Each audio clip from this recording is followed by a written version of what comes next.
Thank you. So hopefully we'll stay awake over the afternoon after that big meal we had. The clivus and basal sphenoid is my assignment to try to cover in 10 minutes. So we'll try to do the, it's hard to do in 10 minutes to cover an assignment like that, but in general, just to understand some of the anatomy in the area, and if you're in the lab and you want to use the drill, this is a place where you start using the drills, and it's very important when you get into this area that you have the proper instrumentation, and a good high velocity drill is critical. And you've seen this view many times already. You've seen the common sphenoid. The area that we're going to concentrate on is where the C is. That's the clivus. It's the wall, the back wall of the sphenoid, the common sphenoid sinus. As you go down that wall to the floor of the sphenoid, you continue going down. That's what we call the basal sphenoid, going down to the level of the foramen magnum, and below that is the first arch of C1, okay? And odontoid, of course. So one of the things you can do here in the clivus is you'll note that there are pathologies in that area, typically seen by the neurosurgical colleagues. My role in that is to work as a team, as you've seen before with others, to work in a forehand technique, to drill down, remove chordomas, get in certain situations. Yes, I do some things by myself, like the petrous apex cholesterol granulomas, but generally we're as a team working and learning from each other. So when you remove that bone, and you'll see later, Dr. Kamal will talk more of the lateral wall here, and specifically the carotid artery, and you'll see this dissection in the lab as well. And you've already seen the sella up above, and then of course the area we're really concentrating in the next 8-9 minutes is this area of the posterior wall of the sphenoid, which is the clivus. And of course, going down the floor of that common sphenoid is the basal sphenoid. It continues down, and then the posterior wall is going to be the foramen magnum. So what's behind that wall, you'll see in a minute. This is a sagittal cut. We tend to concentrate a lot on the arteries. Certainly, if you're going to work in this area, you have to learn and have the equipment available, interventionalists, units to deal with the potential for carotid artery injury. Everybody's going to have a carotid artery injury if you do enough of these surgeries. So you have to have interventionalists that can help you either by stenting or coiling or immediate dealing with these type of ruptures. And we don't have time to go into that single topic. I certainly can show videos on it and things like that, but it's very important. Even of greater importance and more common is the venous bleeding that can occur in the area because of all the plexus, the venous plexus that's very rich in the basal sphenoid, and that you see the intercavernous type of connections that occur. And certainly, yes, it oozes, but it's something that's controllable, and that's where I think I've learned a lot from my neurosurgical colleagues how to deal with these problems. So in the case of a cavernous type of situation, there's many ways to deal with this. There's many products. This is right after a craniopharyngioma. You see we're suprasellar, and then laterally it starts bleeding from the cavernous sinus. And simply to deal with this, I just get a cottonoid with some powdered gel foam. You can use Flow Seal. There's a variety of products. We apply it to that area for about a minute or two. It coagulates it, and we remove the cottonoid, and it stops. And this is pretty much in general for any time you hit the cavernous. Sometimes we'll hit the cavernous when we're doing lateral wall dissections around the anterior cavernous, as you'll see Dr. Kamal talking in a minute. And likewise, it's handled the same way with just some powdered gel foam. If you take the back wall of the sphenoid, the clivus, this is the anatomy. You can see here that we've left the paraclival carotids intact. And what you're seeing here is the basilar artery, the vertebral artery. Once you see the vertebral arteries, now you're at the level of the foramen magnum. In general, the foramen magnum and the arch of C1, which is anterior to that, and the odontoid process, is generally at the level of the eustachian tubes, the upper part of the eustachian tubes. So when you look at the nose and you look straight back and you see the eustachian tube openings, the arch, the eustachian, is the torus tubaris. If you draw a line from one torus to the other, that's the level where you go to C1. Obviously, when we do these type of surgery, we use navigators. Anytime we're around the carotid, we use navigators. We don't use the Vidian that much because we have a navigator. We know we don't need the Vidian to show us where the carotid is, because we can tell. And we also use intraoperative Dopplers. When we get really close, you can hear the little probe that goes off with a Doppler. And we do drill on top of the carotid. There's tumors that you have to get on the carotid. But you have to be prepared, again, to deal with complications. I'm not going to get into the actual names of every artery here, but I encourage you, if you're interested, get a textbook, look at it, and if you want to do this dissection in the lab, just take down the back wall. It takes a little while to drill all that. You need to really go at it and really clean it off, and then incise the dura, and you'll be able to see all these branches. The kind of clinical correlates that we use in this, and why it's so important to understand the anatomy here is the type of cases we see there. Here's a typical cholesterol granuloma. We use fusion, MRI, CT in the OR. The stealth, in this case, it's a stealth unit. And we'd like to transfer from MRI to CT. And in this case, this is a fusion MRA with CT. So we can see where the lesion is. We're going to go below the genu of the carotid, the second genu, and we're going to open it up. And as you can see here, in these cases, we leave a rolled silastic stent for up to 6 months so it can re-epithelialize. This is a cholesterol granuloma. Posterior septectomies, we've already talked about. This is a critical part of exposure in this area. If you're going to deal with big tumors, you need to work from both sides, so we do posterior septectomies. If you want to preserve the mucoperichondrial flap from the septum for later use, you do that first before you do the septectomy and put it down somewhere. Other situations, here's an example of one of these petrous apex cholesterol granulomas. And this is the direction we want to hit. We want to go underneath the second genu. You can practice drilling and exposing the carotid in the lab, but once you expose the carotid, this is the right side, and you can appreciate the carotid artery right here. And we're going back to the posterior dura, the clivus, and then we try to get that space right underneath and open it as widely as possible to look inside the granuloma, the cavity, suction all that green material out, and then we can leave a silastic stent. So there are a variety of lesions that affect the clivus. It could be as simple as an adenoma that goes down, and this, as you can see, is a recurring adenoma going all the way down into the basal sphenoid right over here. I don't know if you can see it. Yeah, you can see it right through the arrow. And this is, of course, after removal. You want to make sure you get it all the way down to the basal sphenoid, and you see the septectomy level. Other situations, more commonly, are the chordomas that you see in this area. You can see on sagittal here, and of course, this is post-op with some packing in place. You need to get way down to the basal sphenoid to make sure that you have removed all this material, and of course, we use the power instrumentation to do that. As far as clival chordomas, sometimes they can be pretty extensive. Here's one that extended beyond the petrous apex laterally. And in cases like this, we may stage it. So we may do the more central medial part endoscopically, and then at a later stage, a month or two later, the neurosurgeon will go through a lateral approach to get the rest of it laterally, because that's the only way they can get it. So it has the benefits of both approaches. Just to mention, if you continue going down the basal sphenoid, you've got, again, here's the basal sphenoid, we've already talked about the clivus, then you get into the odontoid and the arches C1, which I see as a continuity. Now, you don't need to open the sphenoid or the basal sphenoid to get to C1. Like I said, you can go right at the level of your station tube, make an incision, drop down a mucosal flap. And this, I'm not going to spend much time, but we are approaching these things endoscopically. There are congenital situations. These are the situations that, like the clival lesions, where we use an O-arm or intraoperative CT so we can check the extent of resection and how well we've done it. Because at the end of all this, you got to make sure you get the disease out in these cases. So this is the utility of using these CT type of intraoperative instruments. And of course, in these cases, we use cervical immobilization because you're going to destabilize the spine, and you're going to need to have a fusion by the spine team shortly thereafter or the final day.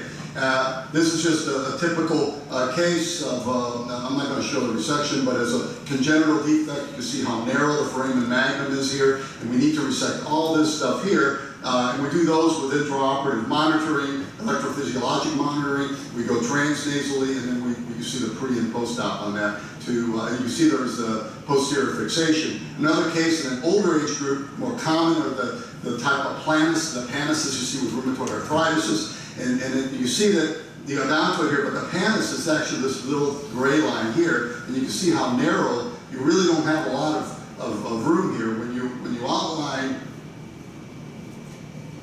When you outline that, you really have a very narrow inlet into that. And this is the pre-op, and of course the post-op. You want to be able to resect all that along with the panus. It was pretty extensive. So, and again, this is that line we use to see the extent. That's about as low as you can go transnasally when you do this nasal palatal line. Thank you.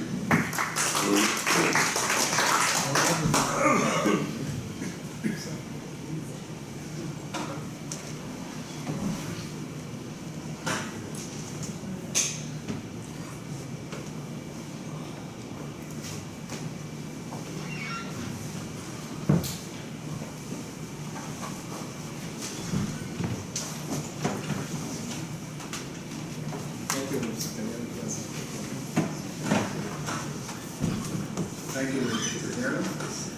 Next topic will be the character artery dissection and by Dr. Khan.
Do it.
Okay.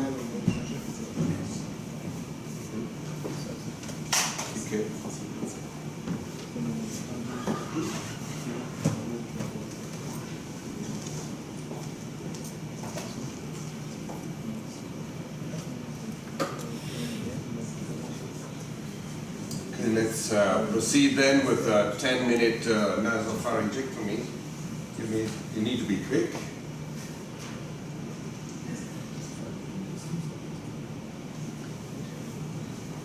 So nasopharyngectomies are very rare because usually radiochemotherapy takes care about the diseases over there, and they usually do respond very well to the treatment. However, you have recurrent tumors in that area which need to be addressed surgically because you have no other alternatives, and of course adenocarcinomas because they do not respond well to radiochemotherapy.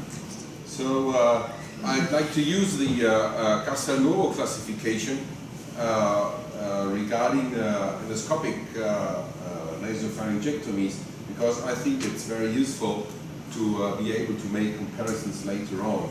And here Paolo and co-workers have divided the type of resections into three. That is the basic and very easy one, which is just in the center of the line. You have the basis sphenoid above, and you have the pharynx in the middle, and you do just the resection over there. There is no secret concerning that. Then you have the type 2, which goes above and opens the sphenoid sinus, removes the floor of the sphenoid sinus and the intersphenoidal septum and everything which is below, but you keep everything else inside. That means the Eustachian tube.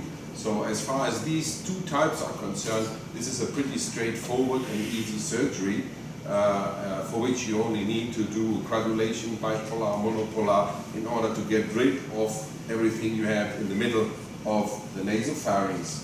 As far as type 3 is concerned, you need sometimes larger exposures. And here you see on the right-hand side that we have performed a type of Denker approach so that we have a direct look onto the posterior wall of the maxillary sinus. So in those cases, you need to remove the inferior turbinate or do medial maxillectomy at least in order to have a wide exposure, because you want to address, as I showed you earlier, the pterygopalatine fossa or even the infratemporal, depending on the extension.